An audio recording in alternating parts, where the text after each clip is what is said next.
Hi friends, ముందుగా అందరికీ నమస్తే, స్వాగతం సుస్వాగతం మహి వ్లాగ్స్.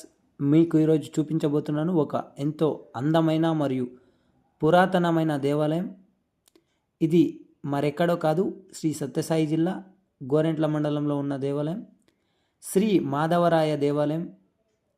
ఈ దేవాలయాన్ని విజయనగర సామ్రాజ్యం కాలం నాటి శాలువ వంశస్థులైన కాలంలో నిర్మించబడింది. ప్రత్యేకంగా నరసింహ శాలువ వంశస్థుడు నిర్మించినటువంటి దేవాలయం 1400 శతాబ్దం కాలం నాటి 1354వ సంవత్సరంలో నిర్మించిన దేవాలయం.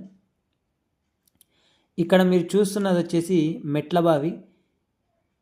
మనం ఏ పురాతనమైన దేవాలయంలో చూసుకున్నా సరే హనుమంతుడు లేదా గణపతి దేవాలయాన్ని అయితే ప్రతిష్ఠించబడి ఉంటుంది. ఈ దేవాలయాన్ని మొత్తం కేవలం రాతి కట్టడంతో కట్టడం జరిగింది. ప్రస్తుతానికి ఆర్కియాలజీ డిపార్ట్మెంట్ పర్యవేక్షణలో ఈ దేవాలయం ఉంది. ఈ దేవాలయం చుట్టూ ఎంతో అందమైన మరియు అద్భుతమైన పార్కు ప్రాంగణం అయితే ఏర్పాటు చేయడం జరిగింది. ఈ విగ్రహం వచ్చేసి గరుడ విగ్రహం. ఇక్కడ ఉన్న ఎన్నో స్తంభాలు ఉన్నాయి. ఆ స్తంభాలు ప్రతి స్తంభం పైన కూడా మహాభారతం, భాగవతం, భగవద్గీత లాంటి బొమ్మలు చెక్కడం జరిగింది. అది కూడా మీకు చూపిస్తాను చివరిలో. అలాగే మీరు చూసుకున్నట్లయితే అక్కడ మనకు కనబడేది శ్రీ మాధవరాయ విగ్రహం, ప్రతిష్ఠించిన విగ్రహం, ముఖ్య విగ్రహం. మొత్తం దేవాలయాన్ని కేవలం రాతితో కట్టడం జరిగింది.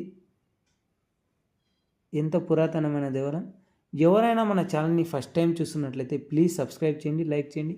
మీరు సబ్స్క్రైబ్ చేయడం, లైక్ చేయడం వల్ల ఇలాంటి మరిన్ని వీడియోలు తీసేకి ఎంతో అవకాశం ఉంటుంది. అలాగే లైక్ చేయడం వల్ల యూట్యూబ్ ఇది ఇంకొంతమందికి ఈ వీడియోను సజెస్ట్ చేస్తుంది. ఇక్కడ మనకు కనబడేది ముఖ్యమైన విగ్రహం శ్రీ మాధవరాయ దేవాలయం. ఈ దేవాలయం శ్రీ సత్యసాయి జిల్లా గోరెంట్ల మండలం గోరెంట్ల గ్రామంలో ఉంది. ఈ దేవాలయంలో మహామండపం ఉంది. అలాగే విజయనగర సామ్రాజ్యం కాలం నాటి ఎంతో అందమైన శిల్పకళ ఇక్కడ మనం చూసుకోవచ్చు. ప్రతి స్తంభం పైన ఎంతో మంచి శిల్పకళ ఉట్టిపడుతుంది. ఎంతో అందంగా చెక్కడం జరిగింది. ఇక్కడ ఉన్న స్తంభాలు విష్ణువు దశావతారమైనటువంటి 10 అవతారాలని ఇందులో చెక్కడం జరిగింది. అంత అందంగా శిల్పకళ మనం ఇక్కడ చూసుకోవచ్చు స్తంభాలపైన. అలాగే ఇది మనకు మెట్ల బావి. ఈ ప్రాంగణంలో బావి కూడా చూసుకోవచ్చు. ఇది దేవాలయం చుట్టుపక్కల. కడప జిల్లా అయినటువంటి గండికోటలో కూడా 16వ శతాబ్దంకు చెందిన మాధవరాయ దేవాలయం ఉంది. ఇక్కడ మనకు కనిపించే గది ఖాళీ అన్నమాట. ఏదైనా సామాగ్రి నిల్వ ఉంచడానికి ఉపయోగిస్తారు. చుట్టూ మొత్తం ఉద్యానవనంలా ఉండడం వలన ఈ చుట్టుపక్కల ప్రాంతీయవాసులు విశ్రాంతి కోసం దేవాలయం చుట్టుపక్కలకు రావడం జరుగుతుంది. దేవాలయాన్ని ఎంతో అందంగా మరియు పరిశుభ్రంగా ఉంచడం జరిగింది. ఇది చూసుకున్నట్లయితే మనకు ముఖ్య గోపురం. ఈ దేవాలయం నేరుగా గోరెంట్ల బస్టాండ్ పక్కనే ఉంటుందన్నమాట.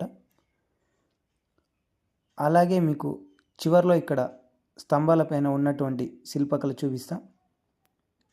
ఇక్కడ మీరు చూస్తున్నది ఏ పురాతనమైన దేవాలయంలో చూసుకున్నా సరే శాసనం అని లిఖించబడి ఉంటుంది. ఆ దేవాలయం యొక్క విశేషాలు అక్కడ శాసనం కూడా లిఖించడం అనేది.